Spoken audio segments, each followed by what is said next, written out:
Okay, so the first thing I do is a pre-poo treatment. I use the Texlaxed Naturals conditioner. This is the volumizing formula.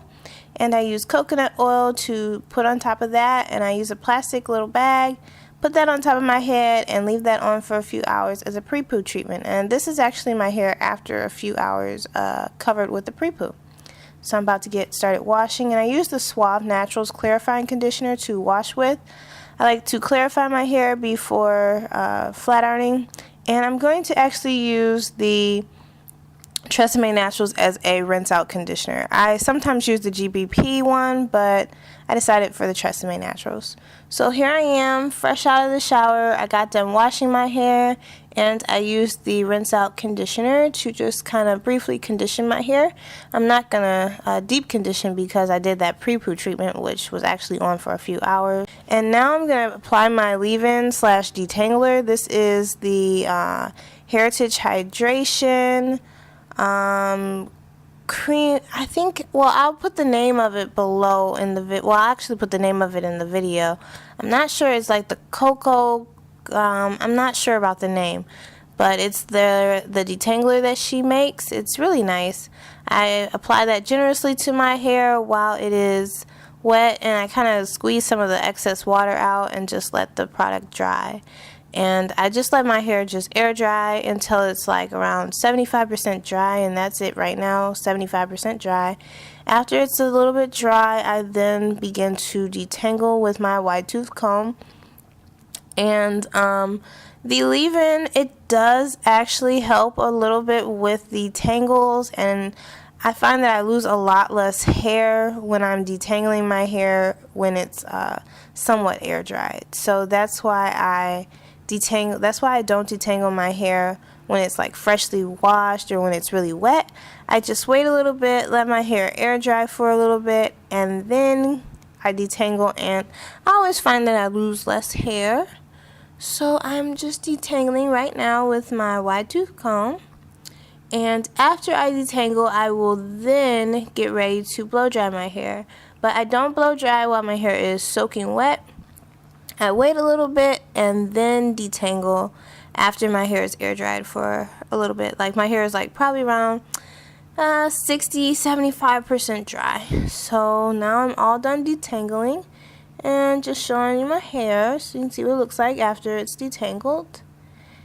And now I'm just going to grab my blow dryer. This blow dryer, first I'm going to add the Yes to Carrots leave-in conditioner. I only use this product when I'm applying heat to my hair. My hair doesn't like it when it's air dried, but this product does really well on my hair when I'm using heat.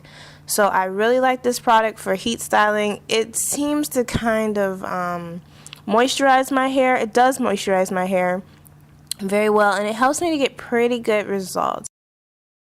So I'm now just going to take my hair and section it so that I can make blow drying a bit easier. Just using my clips to section my hair, and I actually blow dry in 4 sections, but here you'll see me only use 2 clips because that's all I really need. And so just continuing to section everything off, and as you can see, my parting is not perfect or anything like that. I'm just kind of roughly sectioning my hair off and getting it prepared for blow drying. Okay, so here's my blow dryer I use. It's by Hot Tools. It's ancient. I don't even think they make it anymore. This blow dryer is probably 15 plus years old. I mean, my mom and my grandparents, my grandma, my aunt, everybody has this blow dryer, and we've used it for years, and it's a great blow dryer. It's not ionic. It's nothing special. It's just a blow dryer. And I'm actually using it on the low setting. I don't use it on high, and it has a comb attachment, but I don't know where it is, and I never use the comb attachment. So what I'm doing is I'm kind of using my hand to stretch out my hair and create some tension. And the blow dryer, like I said, is on low, and it's hot, but it's not hot enough to burn me. So I'm like, my hand is completely fine here, and I'm just kind of clamping my hand and the blow dryer in between, like on top of my hair. And I'm like, yeah, I'm just showing you what I'm doing. I'm just clamping my hand and my blow dryer on top of my hair and just kind of stretching it out to first get my hair dry. So that's all I'm doing right now. I'm just trying to dry the hair off, and that is it. And also, if you can see, it's kind of helping to get out some of the texture of the hair, and it's trying to kind of straighten it out. So once my hair is pretty dry, I then take my wet brush and I use that to kind of get my hair straighter from blow drying. So when I just use my hand, I can't really get all of the little kinks and coils out of my hair. So by using the brush, I'm able to smooth out my hair a lot better and really help to get my hair straight. So I'm trying to get my hair straight with the blow dryer, you know, just as a precautionary thing, so I can get smoother results from flat ironing my hair, and also so that I don't have to keep the flat iron on my hair for so long while flat ironing. So I just do this to every section. I first stretch it with my hand and the blow dryer, and then I go back with the blow dryer and the brush to kind of smooth my hair out. So I'm just showing how my hair looks all smooth out. And like I said, I just continue this for each section of hair. I rake my hand and the blow dryer together, and I dry my hair first, and then I go back with the comb and smooth my hair. I go back with the brush and I smooth my hair out.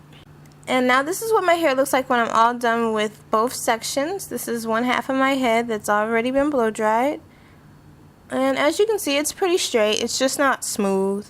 So that's why I'm going to go back in and flat iron to get a nice smooth result. And I do the same thing that I just did to the other side. So that's what I'm going to do right now. And now I'm all done. And this is what my hair looks like when it's all dry. So now I'm going to get started with the flat iron. Well, first I spray my hair with the Garnier Fructis Sleek and Style Sleek with the Garnier Fructis Flat Iron Perfecting Spray. This acts as a heat protectant, and it also really helps to kind of perfect the results that I get. It helps to keep my hair from like getting stuck, the strands getting stuck onto each other. The product does contain silicones, so I find that I get really good results when I use a product with silicones in my hair, especially when straightening my hair. So this is my flat iron, and I was trying to show you that it's on the highest temperature that it can go, which is actually 450 degrees. I don't see any damage to my hair at all when I use it at this temperature. This is what works for me, but of course, if you feel as though 450 degrees is not safe for your hair or it's too high, you know, of course, feel free to lower the temperature. Again, this flat iron I've had for years. This is the Babyliss Pro Titanium flat iron. And I've had it probably for like 7 years, and it works really well, and I like the results that it gives me. So I first brush my hair, and then what I'm doing now is just tapping the roots. I tap my roots a few times because that is the most textured part of my hair. That is the part that has had the least amount of processing done to it, and it's the part of my hair that's typically not the straightest. So I tap my roots a few times, and then I run the flat iron down my hair, and I try to give it a little bend at the end. I do this for all of the back sections. So for the 2 sections in the back of my head, I straighten them exactly the same, just kind of down with a little bit of a bend. There's one thing that I didn't show in this part, and I'm going to show it right here.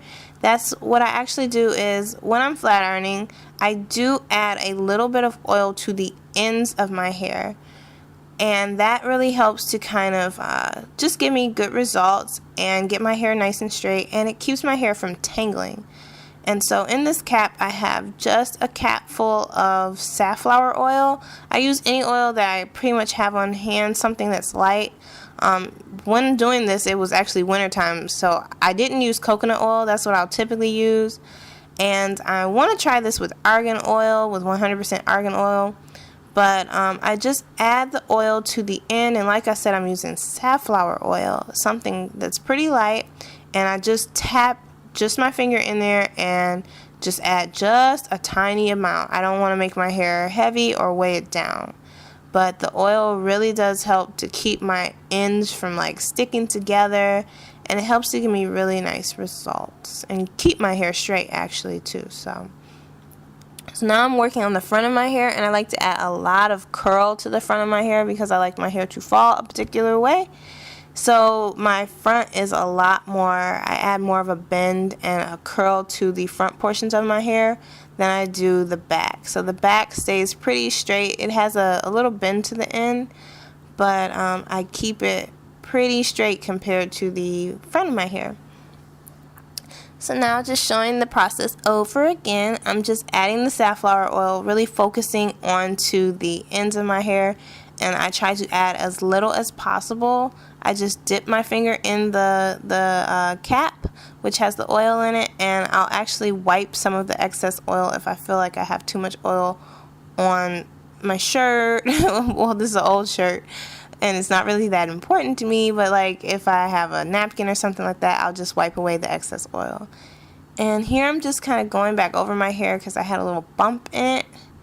And if necessary, if I don't get my roots really well, I'll just keep tapping them so that I can have pretty straight roots, because I like my roots to be a little flat but not too flat. So just making sure that everything is good. And I just repeat this entire process over my entire head. And my camera cut off.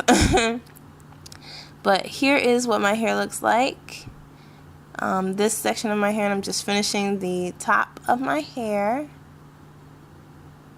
And if I get any little bumps or anything like that, I'll just go back through with the flat iron